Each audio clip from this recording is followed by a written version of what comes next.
Katie, I think Grace and Olivia are coming, Oh, that's great. or at least they said that they were excited to come. So, Oh, that's great. that's- yeah. So I am hoping, yeah, welcome, Catherine, but I'm hoping we'll get more than just you as attendees. We uh, did get several new registrations, so I'm expecting Yeah. more people will show up.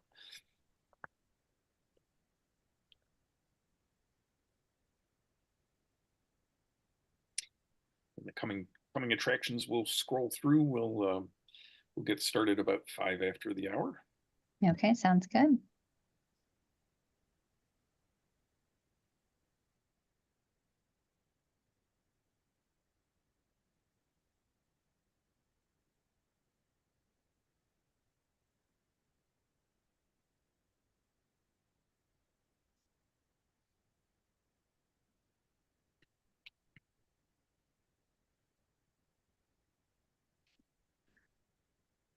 To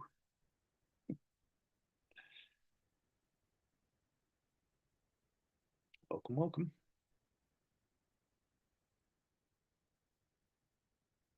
So I'm Don Haas. I'm the Director of Teacher Programming at the Paleontological Research Institution and your host for Science in the Virtual Pub. We're going to let the coming attractions scroll through, and for a few more minutes, we'll get started with the actual program around 5 after 7.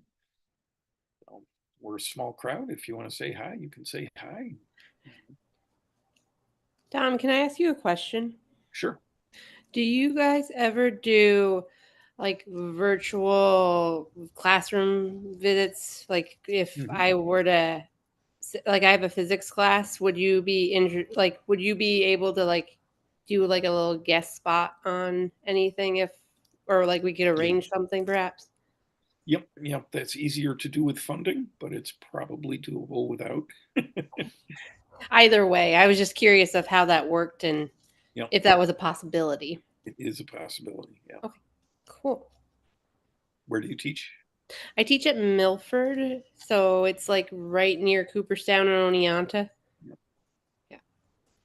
I have been through. Yeah. Yeah, we're trying to come up with different ways of getting science into the classroom without always going out of the classroom. Mhm. Just brainstorming ideas. Yeah. Yeah.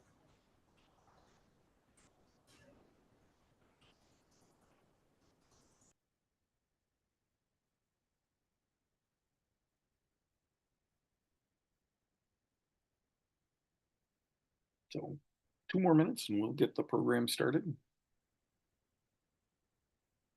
You can see what else is coming on the Science in the Virtual Pub website. But it's also coming up on the slides ahead here. And you can also find recordings of almost all of the previous sessions.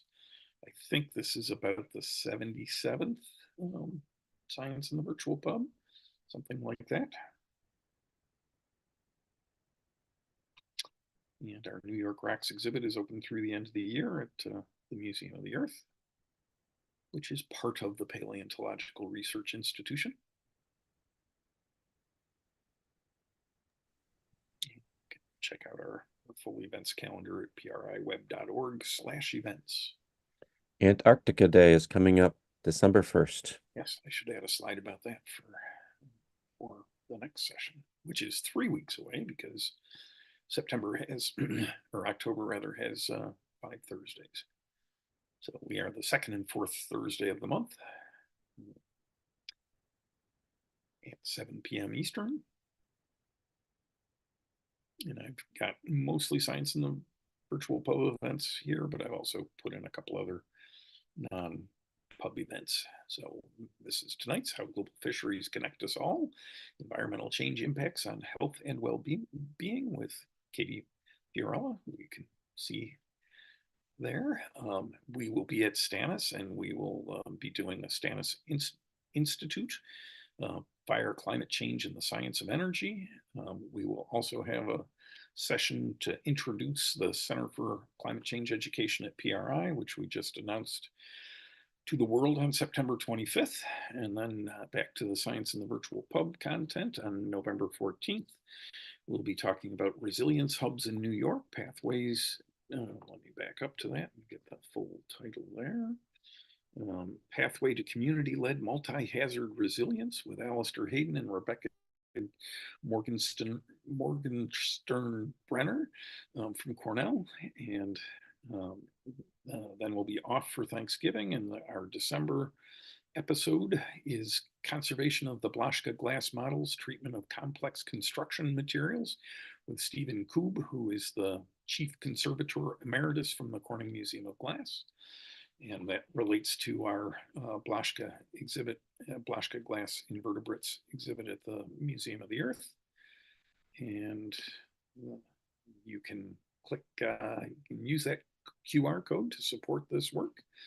And you can check out our newsletter, and that'll keep you posted about what's coming up in various education related things from PRI. And I'll put a link to that in the chat in a minute. And I think we'll go ahead and get started and hand it over to Katie for tonight's session. So take it away, Katie. All right, sounds great. Let me share screen here.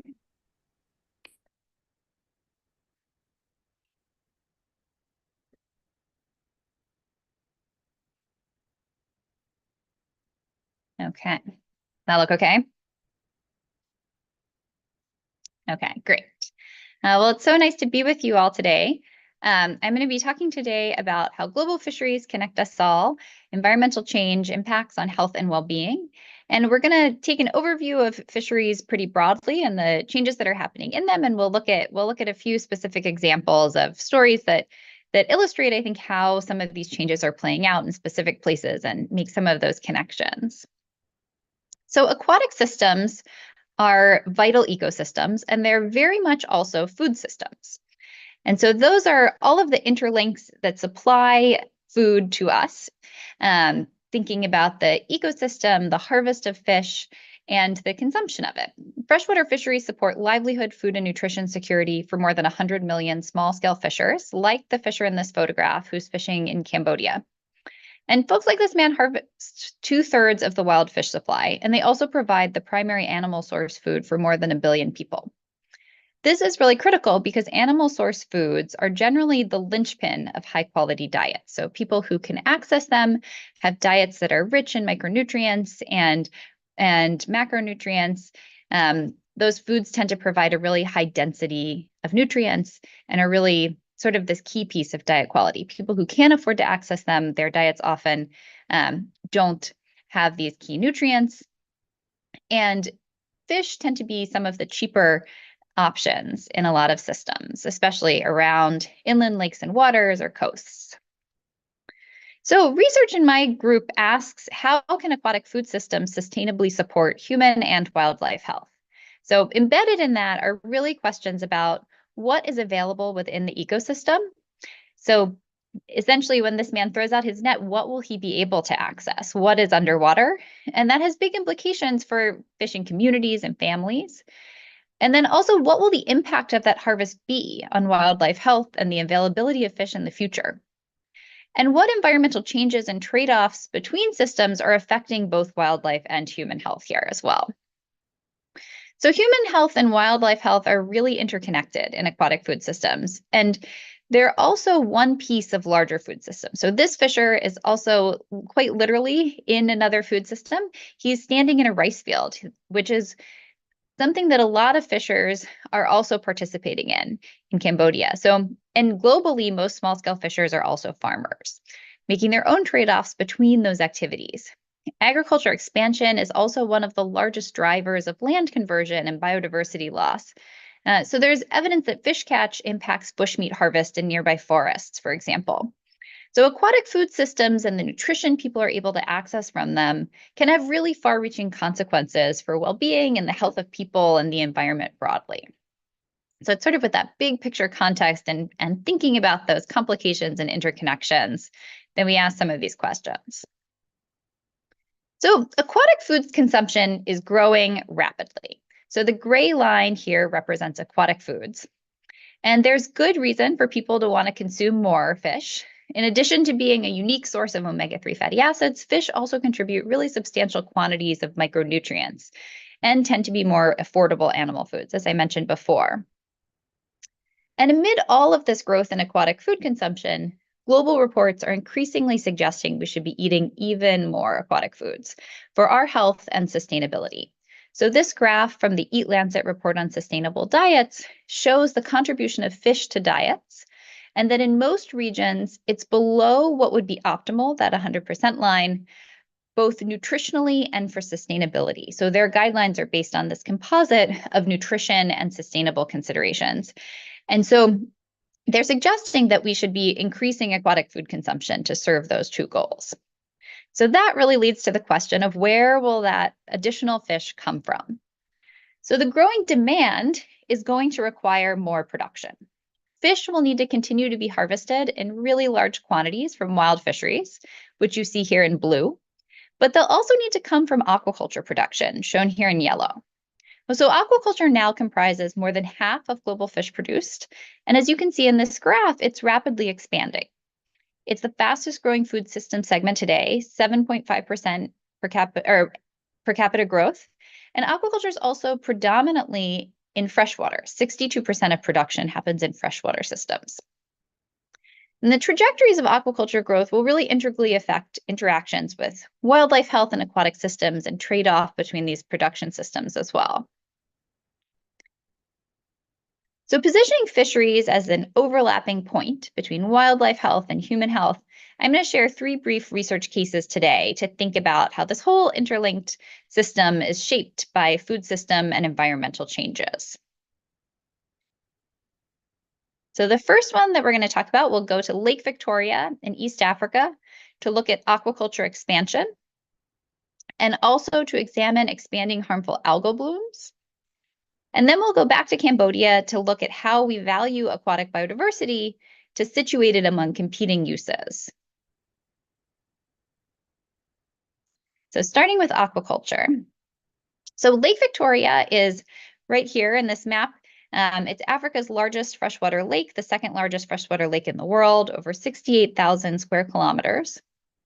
And approximately 30 million people live in the Lake Victoria Basin in Kenya, shown here, Tanzania, and Uganda. So this corner of the lake that you might mistake for land over here, because it's so eutrophied, meaning there's a lot of algae growing in this area, is the region that we're going to focus in on. So this work is in partnership with the Kenya Marine and Fisheries Research Institute.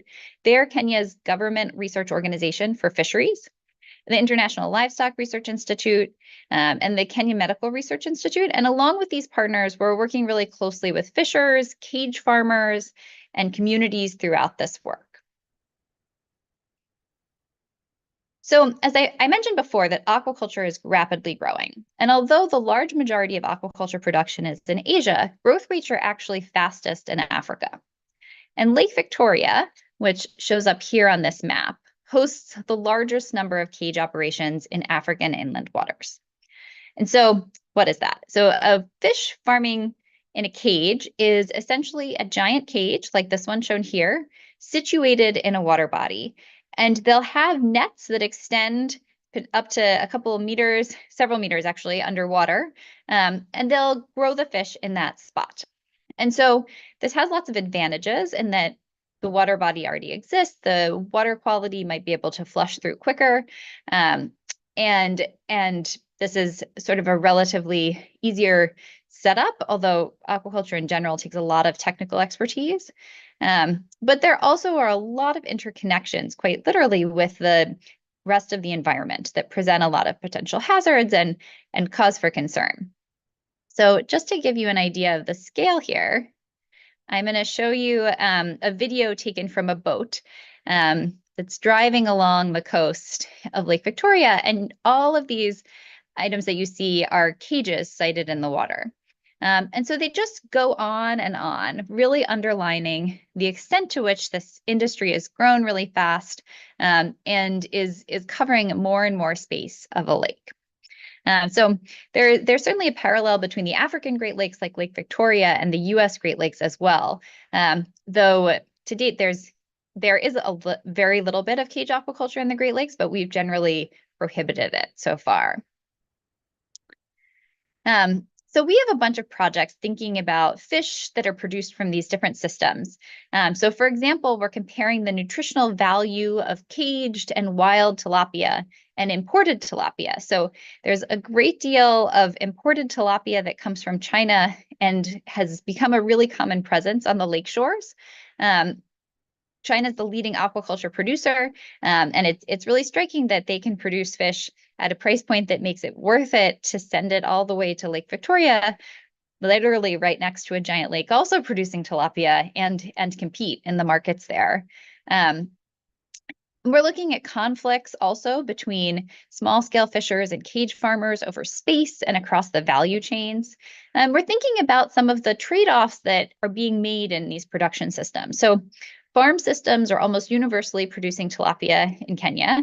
The largest share of the wild harvest today is actually these small sardine-like fish. These ones are tilapia. And they're called daga. Daga can be bought in really small quantities. That makes them really affordable for people. Women play a really important role drying these fish. And they might otherwise have limited ability to work in the fishing industry. And as small fish, they're also eaten whole, which means they're a really excellent source of not only fatty acids and omega-3 fatty acids, but also micronutrients like the calcium provided by the bones. So the extent to which these fish become fish meal to produce tilapia, which requires this energetic conversion, that means you're taking more biomass of the daga to produce a smaller quantity of tilapia. There's a real question about what that means for Kenyan nutritional security, income security, and the future of the Lake Victoria ecosystem. So it's really going to be shaped by policy about the uses of these different segments of the fishery. And as we've been doing a lot of this work thinking about this industry and its development, there are some very present challenges. So you can see here, the water in this cage is bright green, and that is from an algal bloom. So the cages are sited close together. That potentially puts the fish under additional stress from this poor water quality. The density of cages creates a substantial disease risk, with implications both for the viability of these cage production operations, but also the whole ecosystem, which could also be affected by disease spreading among fish. And the possibility of zoonotic risks, that means the transfer of disease from animals to people as well. And there have been many headline-making fish kills in the system. So that's a large die-off of fish that happens potentially at a whole cage. You can see this picture here of a bunch of floating fish that had died. There was a really substantial fish kill in 2022 into 2023, and another sizable one just recently. This article is from about 2 weeks ago. So these fish kills have become relatively common. They're a big threat to farmers' livelihoods and also very worrisome events. So large-scale fish kills are really commonly reported by fish farmers. These are the results of a survey, and we asked them about how often there are major fish kills in the last 2 years, and they had really consistent reporting of at least some kills. This is the really major event that we knew about in 2022 into 2023. And this is work by a graduate student at Cornell that's really been asking questions about disease risk in these cage systems. And so this survey of farmers really underlines how common these large-scale fish kills are.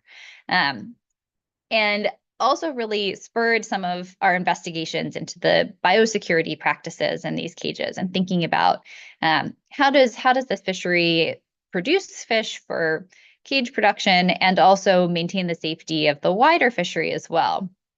And so our next step here is really a set of disease investigations that's going to think about the fish kills and disease throughout Lake Victoria. We'll be heading out actually just next month to start doing some of this work, going to cages and sampling fish. And this machine actually is going to be a big help in doing the disease surveillance. We can take cultures from the fish, and it helps to type the disease that is present. And that's a really big leg up in trying to understand what is the landscape of possible diseases, what could be causing impacts in cages. And we'll be able to situate that information about possible disease alongside information about water quality changes that also could be affecting fish, and the possible co-occurrence of those things. So poor water quality stresses fish. It can make disease more easily spread as well. And we're also going to be partnering with this company called Buna Africa that makes an app that connects farmers in more remote places that have less developed veterinary services, to those professionals, so they can help think about how to respond to fish kills and help to provide more information about that. And we'll be training a lot of cage farmers on this as well. So some of the things we found early on is that if farmers find a couple of dead fish in their cage, they might take that fish and throw it out of the cage. Well, that's a really big problem. If the fish died from disease, it could wash up against their other cages or their neighbors' cages or impact wild fish as well. So there's some low-hanging fruit in terms of improving practices that we're hoping to begin to tackle. There are also a lot of things that are harder. So the other thing we found is that farmers don't always clean or sanitize their nets. They can get really clogged with algae, and that can make a really big difference on the water quality that exists in these cages. But changing the nets, conversely, is actually quite hard. Requires people potentially in scuba diving gear going underwater and swapping them out. So not quite as simple of an operation to just shift, but still in the realm of possibility and may well be worth it for farmers. So we'll be thinking a lot more about the next steps there. And so the issue of water quality and its impacts on human and wildlife health really weaves into this next case of harmful algal blooms as well. So increasing harmful algal blooms is a global issue. And the relatively extreme case in Kenya lets us try and understand these impacts of blooms, where many phenomena are relatively detectable because of the intensity of the blooms. This map, though, shows the widespread global increase in lake phytoplankton blooms since the 1980s. So everything in red is showing increases in blooms. That's certainly a phenomenon we have here in the Finger Lakes as well. And we've been really excited to partner with the Paleontological Research Institute and the Museum of the Earth to share some of the information and think about comparisons between these different ecosystems too. So I'll also get back to that in a moment too. So our goal in this project is really to integrate how harmful algal blooms are affecting aquatic food webs underwater with how people are impacted by and responding to these blooms. So harmful algal blooms produce a class of toxins. There are multiple kinds of toxins that blooms can produce, and not all algae are harmful by any means. So just seeing green in the water doesn't mean necessarily that there's a problem. But some blooms produce this toxin, and they're turned on and off in their toxin producing ability by different environmental conditions. And so one of the toxins that we're really concerned about in Lake Victoria is called microcystins. And these are an acute liver toxin. They alter the algal species, which are the base of the food web as well. So we're trying to look at the dynamics of changing the algae and what that means for the entire aquatic food web, the organisms that eat that algae, the fish along the way. And so we're working with a really interdisciplinary team that includes ecologists like Professor Pete McIntyre. Eric Teplitz is a veterinarian and PhD student. Horace is a social scientist. And Angela is an algal ecologist. So we're trying to think across a bunch of different dimensions to understand these blooms. And so I'm going to show you some of the results from tilapia, comparing microcystins, that's the toxin that I talked about, levels in different contexts. So we have here the caged tilapia, here the wild tilapia, and here the imported tilapia. And the red lines are a threshold for tolerable daily intake for children and for adults. And each one of these red circles is a fish that we tested. So we tested a lot more caged and wild ones than we did imported ones. So there's a lot more data there. And everything above these lines is reaching a worrisome level of toxins. There's a big difference between the caged and wild tilapia across the spectrum. So some have worrisome levels and some don't. I think the challenge in this particular setting is that for people that are eating these fish quite a lot, having a substantial proportion of them that are escalating above some of these tolerable limits is really very much of concern. And broadly, it's evidence that the toxins are getting taken up into fish. So the concerns have largely been with drinking water, but seeing them here in the fish tissue really underscores that people that are big fish consumers might also be under threat from that pathway as well. We see even higher levels in the imported tilapia, and that's certainly of concern too. And we're looking into additional sampling to try to nail that down as well. So the accumulation of microcystins in fish lets us think both about the water quality that those fish are exposed to. It's sort of a way to encapsulate what they've been swimming around in, and the impacts on fish health, as well as the human health implications of eating them. And so Horace and Angela, that's them here, are in Kenya for the coming year, actually. And in this photo, they're leading a training with community members to conduct daily Secchi depth readings. And so what that is this disc where you see black quadrants and white quadrants gets lowered into the water, and you mark the point at which the patterning between the black and white is no longer visible. So if there's a lot of algae and sediment in the water, it is a shorter distance because the disc disappears sooner. If the water is really clear, you can lower it much further before that pattern will disappear. This is something that we also do in Cayuga Lake to try to understand what changes in the water quality are happening there as well. So it is a really simple, but also a really powerful way to start to think about what is going on with water quality in different water bodies. So this is something we've been doing with community members. So this is Horace and Angela training community members how to use this. And they're taking daily readings and providing alerts about blooms so that Horace and Angela can respond really quickly and investigate them. And at the same sites across the whole year, they're sampling fish, examining phytoplankton communities, conducting household surveys of changing water security.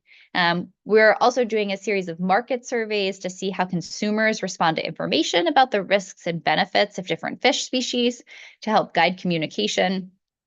And we also have plans developing in really highly exposed communities to use biological assays to look at microcystin antibodies and liver enzyme tests as well. So we're in the midst of collecting a lot of data and putting it in the hands of our community partners to really think about the role that harmful algal blooms are playing in this ecosystem and nearby communities, and it hopefully advance policies that can address their negative impacts. There's also a really great opportunity to learn more about this at the Museum of the Earth in Ithaca. We've been really fortunate to work with the team there to develop some educational materials. So they're in Ithaca at the moment, and we're going to be printing very soon, actually, parallel panels that will be displayed at a museum in Kisumu, Kenya, right on the shores of Lake Victoria as well. Okay, so we've looked at the expansion of aquaculture and harmful algal blooms in Lake Victoria, and now we're going to shift to a different case in Cambodia. So this work is in partnership with the Center for Khmer Studies and World Fish, as well as communities managing fish refuges throughout Cambodia's rice field fisheries. So despite being a relatively small nation, Cambodia has the 5th highest inland fish harvest, and the Mekong region has the 2nd highest freshwater biodiversity in the world, second only to the Amazon. And together with the African and US Great Lakes, this is another really big piece of major freshwater ecosystems. And so in Cambodia, there's a seasonal flood pulse that really drives the system's biodiversity and productivity. So annually, water from this Mekong River, which is right here, flows down and along with monsoon rains, swells the Tonle Sap Lake to about 5 times its size. So every year this happens essentially, and the water flows into the delta. You see a really big expansion of the lake itself. And that is all habitat for fish that are really closely adapted to this system that happens annually. In addition to really long-standing challenges, for example, population pressure and overharvest, one of the biggest threats to biodiversity in the Mekong region is damming of the river, which is reshaping the flood pole system and fish migration patterns. So this map here shows operational or constructed dams in purple and planned ones in gold. And you can see the density of dams on this river that are planned and already in place is really just staggering. And so that really puts into tension environmental goals of cleaner energy production and needs for electrification with the values of fisheries.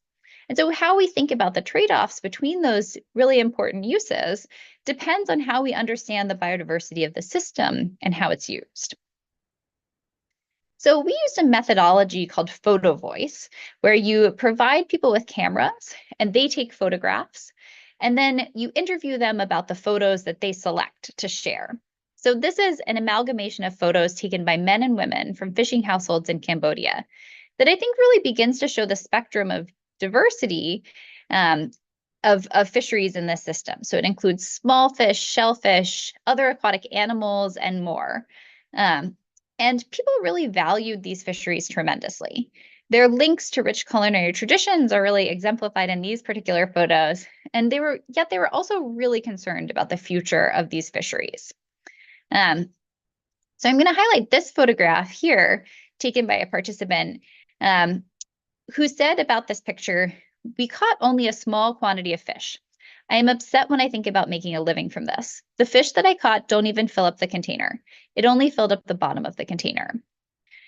So I think my initial thought here was really what a beautiful picture of this person's child taking a look at the fish catch, but this is a really depressing picture to the person who took it. So this work thinking with communities about the biodiversity in these fisheries and the threat of its loss really spurred additional work to examine how people use available biodiversity. So this work is in partnership with Sebastian Heilpern, who's a postdoctoral fellow in my group. And so with this project, we wanted to understand what are the benefits of ecosystem biodiversity for people who live in these systems. And we have a lot of notions that biodiversity provides really important services for people, and a lot of good reasons to think that that is true. But in most systems, it can be tricky, especially in food systems, to really map those relationships very precisely. And so this matters in aquatic food systems for a couple of reasons. So first, food biodiversity, not just the food groups that we think about, but the diversity of the different items that we eat has been linked to the nutritional adequacy of diets. So although we learn about a food pyramid or a My Plate picture of food groups, eating a diversity of species provides diets higher in important nutrients. And the other really important reason is that when we don't know what species are in the ecosystem or what species households use, we tend to assume that the commercial species, things being sold in markets, can stand in both for what's available and what's being eaten. And so the first question is that we wanted to ask was, what is the relationship between the number of species that are in the ecosystem and the number of species that households then catch? And then for the species a household catches, what do they do with them? What species do they consume and which species do they sell?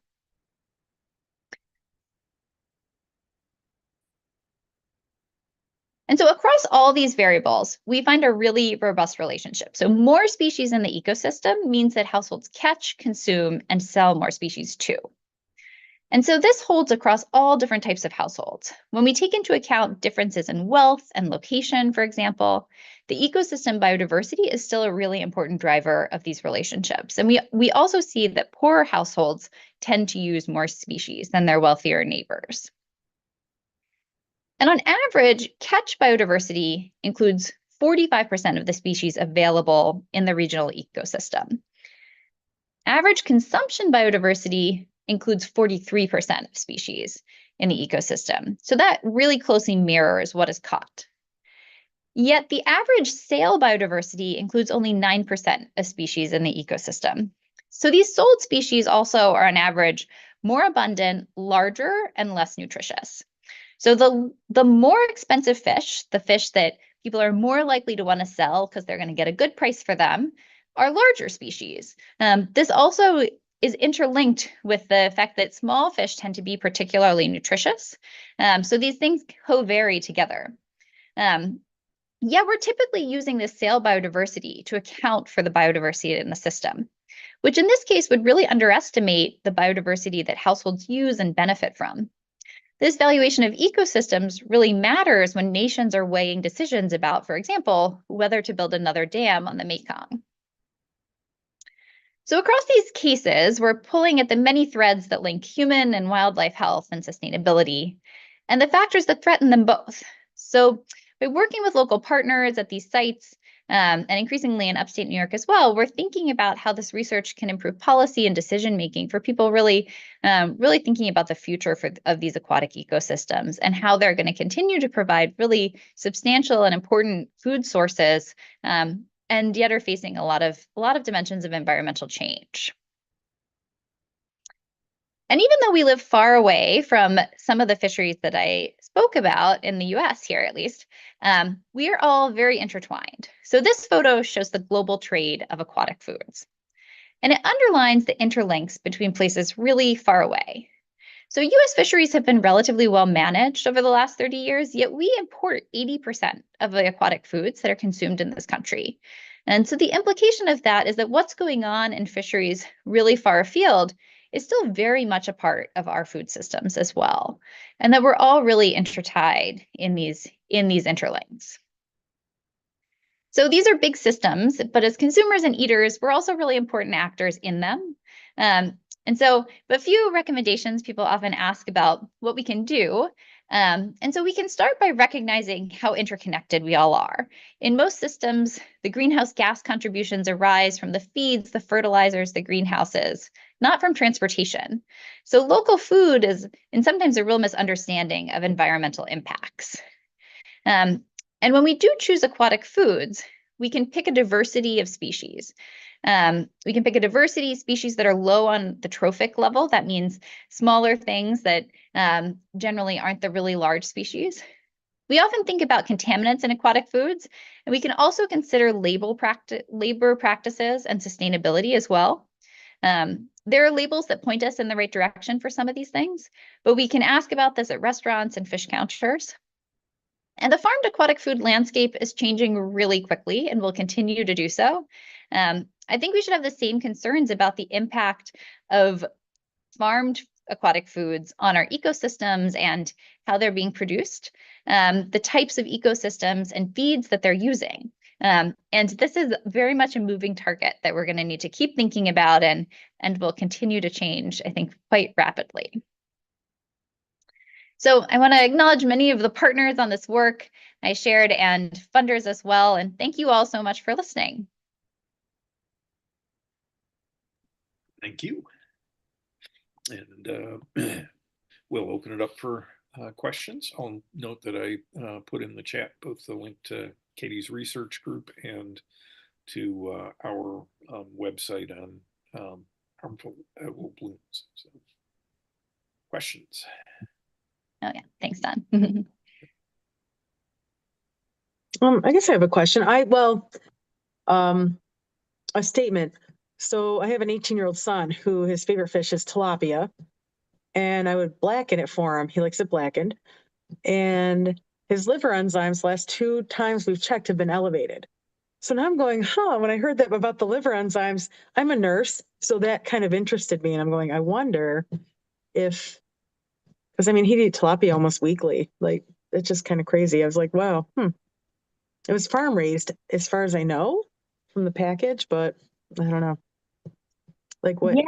Yeah, that's interesting. I mean, I think that odds are that's probably not the main worry. Reason for the right. I was so weird. I was hearing that about the liver enzymes. I'm like, so it kind of yeah. I'd be happy to about send you I mean, we haven't looked at this yet, but there have been a couple of research studies that have identified a couple of liver enzymes that are perhaps associated with microcystins exposure. I think the Right. challenge is that liver enzymes can be elevated by so very many things that there's Right. Yeah. certainly no silver bullet here. And yeah. So I'd be happy to pass those along. It's maybe it would give you a clue if it seems at all even in the similar vein. But I think the other thing to think about is just that the level of fish consumption in some of these communities is like when we ask people how many times they ate fish in the last 2 days, they had maybe 3 meals of fish. So That the would be rate my kid. Yeah, he is lives on fish. very, Like very literally high. Yeah. salmon, tilapia. That's like his favorite food. And of course, he's at Brockport College now, and they serve salmon every single day and tilapia almost every day. So it's kind of funny. I was like, huh, just I don't know. Kind of interested Yeah, me. yeah. I Yeah. never would have thought it would be fish, but I wonder now because I'm going, he doesn't eat a lot of fried food. He is a little heavy, but oh well, that was just kind of interesting. I'm like, liver enzymes, interesting. So, Yeah. Yeah. I'll give you one more parting shot on this, which is that yeah. people tend to be more worried about fish than um, they should be. In some sense, like Mhm. we think a lot about the contaminant risks in fish, and that is very much of concern. I think a lot of the messaging that we get about it tends to focus on those pieces. And in most research so far, because fish are so subject to the environment, there's always a risk of this, and that it could change, and whether these alcotoxins or other heavy metals, there always sort of remains a risk. But most research has shown actually that fish consumption is really good for you, and the more fish, the better, even in relatively vulnerable populations. Right. But that some of the messaging about it tends to have people eating less fish than would be advantageous. So, like research on pregnant women shows that messaging about fish contaminants tends to make people eat far less fish than would be advantageous for fetal growth and development. So it is a tricky space and a tricky space to communicate about, I think. But yeah. Right. I'm going, boy, he Happy to consumes a follow lot of up. fish.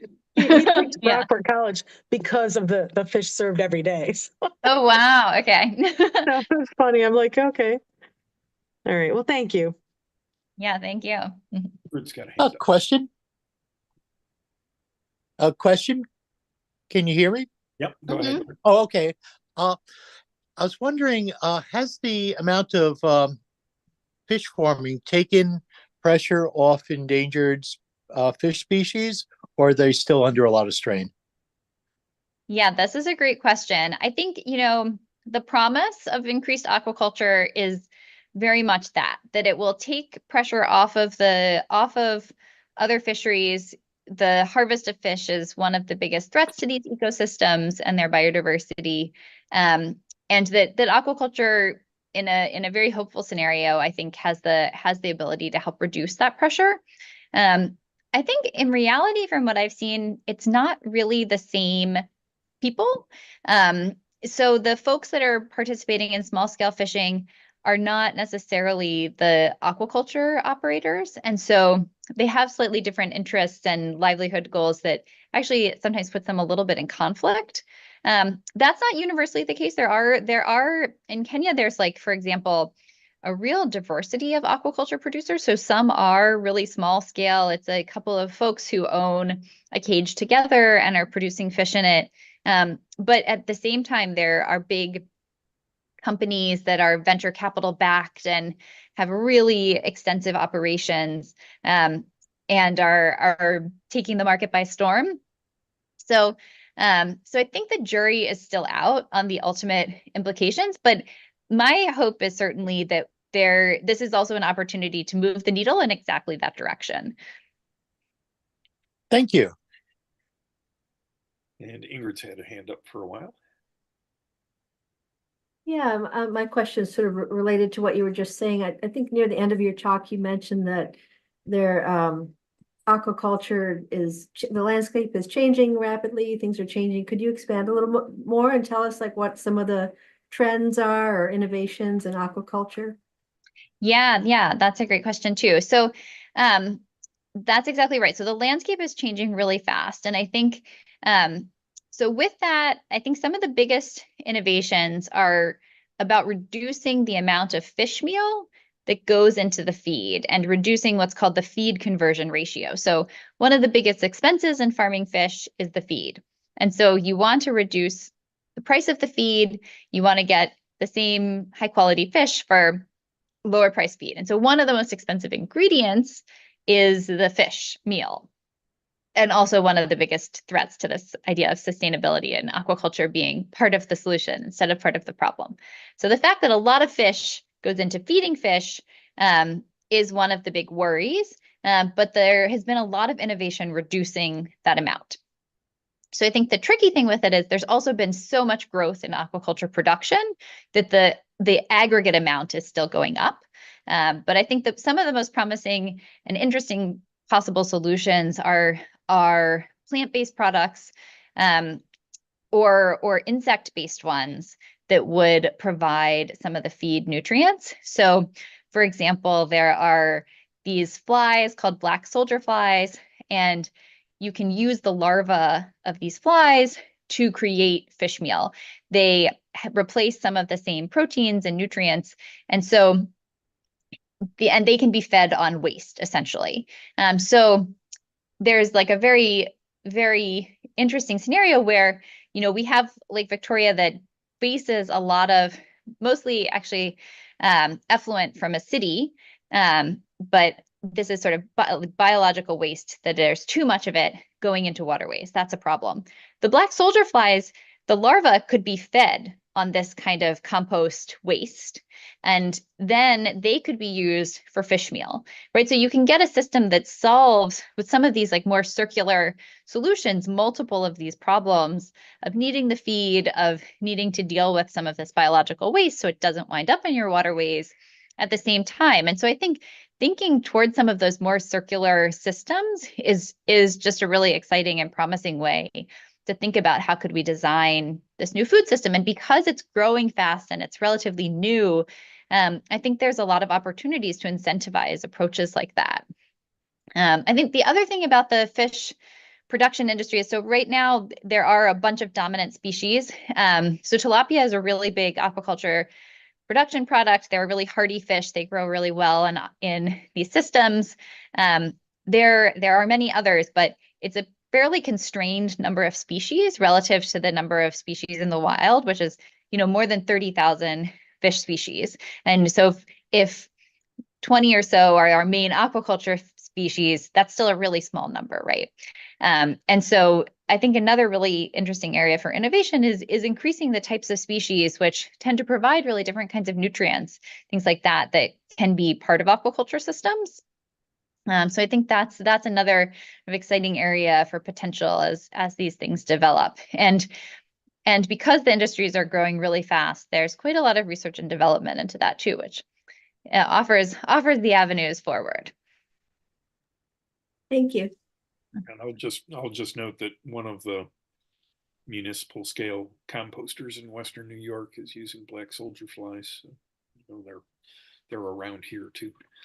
Yeah, absolutely. Yeah, and some really neat like circular systems that they recycle the water and use the waste from the fish to grow plants. There are some really innovative approaches to aquaculture taking hold. And Rob's got a question. Yeah, I wondered if so your work has focused on these, I think, largely freshwater ecosystems, and I wondered if you were focusing on those as opposed to maybe coastal marine fishing, which is also, I'm not sure what the relative significance is between the two in terms of fish catch and economy, but whether the freshwater systems are more tractable because they're a little bit more of a closed system, or how you came to focus on those habitats as opposed to coastal marine, and if you think the same principles will apply. Yeah. Thanks for that question. So the short answer is a little bit by happenstance, but but I think that what is different about freshwater systems from marine systems is that they tend to be sort of more local, potentially accessed more by more rural populations. They tend to be driving food security in the regions where they are. And not to say that's not true for coastlines too, but I think that the dynamics tend to be a little bit different in that regard. And I think they face some unique threats in terms of being these circumscribed water bodies that makes them really susceptible to things like climate change and nutrient pollution. But at the same time, there are lots of parallels to coastal ecosystems, and so I think we do see things that are similar across them.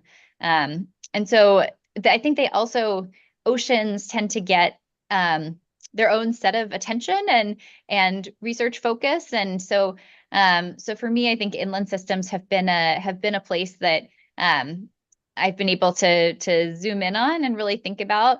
And that's not always the case. That I think sometimes that the oceans can overshadow the inland waters.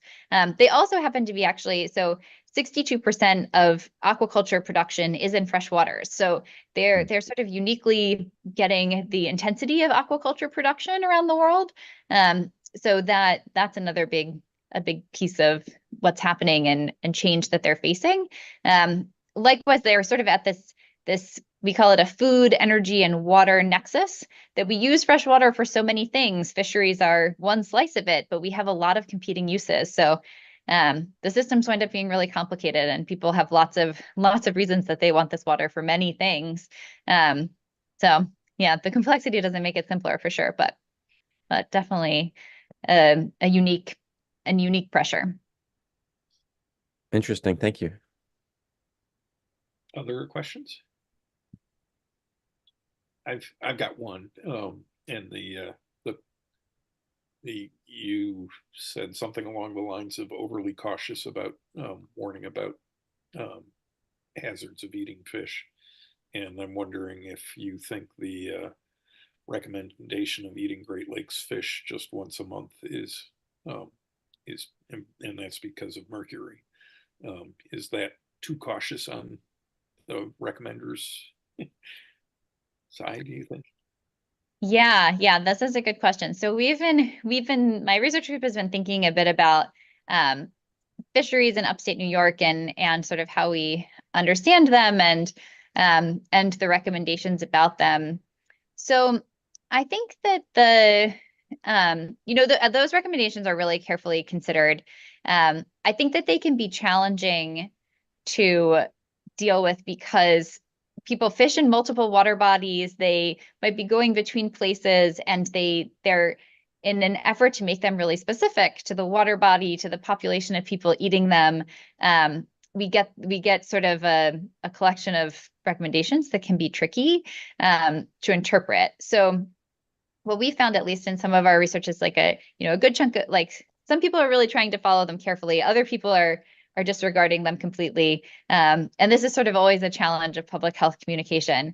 I think I don't really have a strong stance on whether or not they're too restrictive, but I do think they're often challenging for people to manage. And so one of the things we've also been thinking about related to this is that you have this set of recommendations for what you should consume, and a different set of regulations for what you're allowed to catch. And there may be like real disjoints between those things.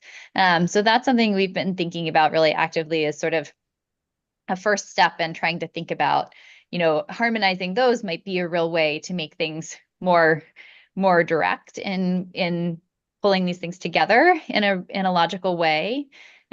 We've also been thinking a lot about communities that might be using these fisheries more intensively, and what the implications of that might be. And I think a lot of these cases winds up being this real risk benefit trade-off, that there can be risks to fish consumption. And so I've wondered a lot lately about what is the alternative. So if I go and buy fish at the store, what are the contaminant levels of that? We're quite cautious and thoughtful about what is in the local water bodies, but I'm not sure the extent to which we're testing the PFAS levels in imported fish, right? So I think there really is a question about what is the alternative. So and lots of foods carry risks too. So both of contaminants and other health risks. So our diets are complicated, and we can't, and even if we imagine it as like, don't eat this one thing, you're going to eat something else. So there's sort of always this trade-off and what is the right choice. And fish likewise offer a lot of really beneficial nutrients. So, and for a lot of people, tremendous value for cultural practices, both the act of fishing and the act of eating the fish. So I try to think about it in sort of a complex way that doesn't discount those things. But in that whole spiel, I haven't really given you a firm answer. The spiel reminds me of my ex-wife was at an environmental event several years ago while we were still married, and someone was questioning one of the vendors about the organicness of whatever product they were selling, and going on at some length about it. And then 10 minutes later, Katie saw this woman sit down with a bag of Doritos and a Diet Mountain Dew. Exactly. Any other questions? All right, let me just put in what's up next, which again is 3 weeks from tonight because of the 5 Thursdays in October. I keep on forgetting what month it is. So there's what's, oops, except it's too long to put all in one thing. Cut it into 2 pieces. There's what's coming up in 3 weeks, and there's the rest of that. I think you need to share screen again. Oh, I see. You put it in the chat. Yeah, I just put it in the chat. Okay. And we also will have our session on the Center for Climate Change Education at PRI on November 13th. So 2 days in a row, we'll be up to stuff. And if anybody here is going to the State Science Teachers Conference, we'll be doing stuff there too. So thanks for a great talk, Katie, and thank you all for joining us tonight. And have a good night. Night, folks.